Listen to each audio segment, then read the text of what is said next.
Shanda Vander Ark and Paul Ferguson had another victim, known to trial watchers as G, Shanda's youngest son and Paul's youngest half-brother.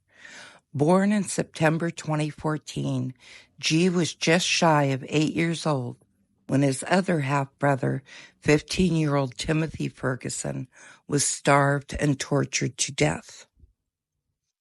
G witnessed much of this abuse, which he relays in a forensic police interview.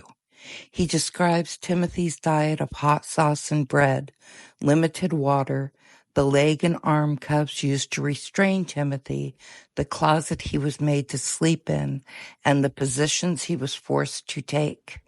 G believed that Timothy was treated like this because he was, quote, a bad boy, unquote. G also understood that these punishments made Timothy die.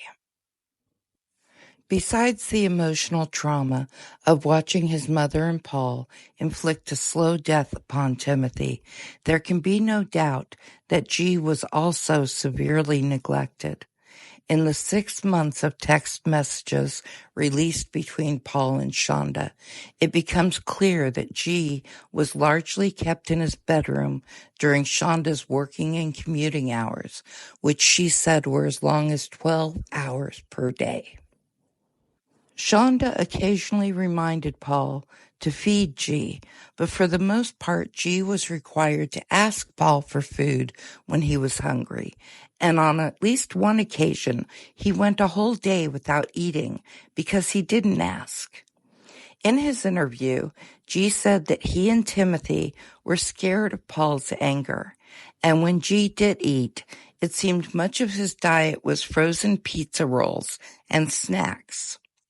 And in all the fast food orders discussed in those texts, G is ordered for only once, begging the question of what he was eating for dinner, much less breakfast or lunch.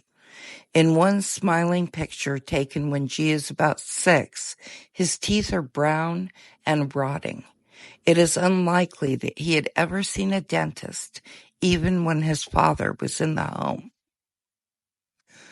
According to Shanda, G was being homeschooled, but outside of an iPad and some worksheets, there was no one home to educate him.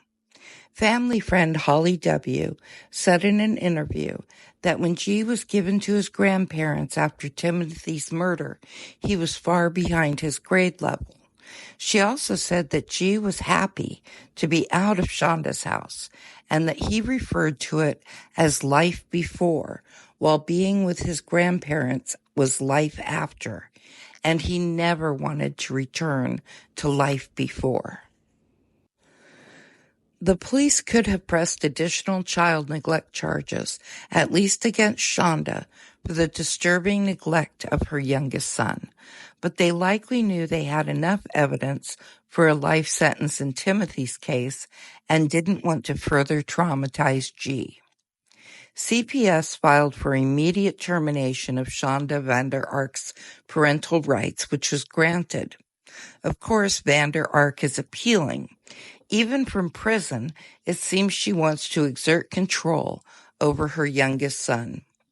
I truly believe that had she somehow gotten away with murdering Timothy, G would have been Shanda and Paul's next victim.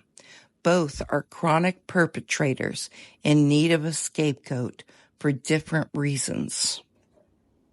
Shanda seems to seek total control over the body, mind, and spirit of at least one child, while Paul seems to want an outlet for his anger and the temporary high that comes from feeling as powerful as he does in video games.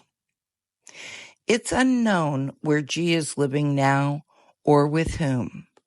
He was placed in the home of his father's parents, the Vander Arks, immediately after Timothy died.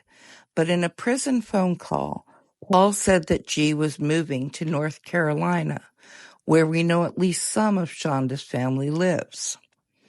Oddly, the Vander Arks supported Paul Ferguson during Shanda's trial, despite knowing Paul's extensive contributions to Timothy's death.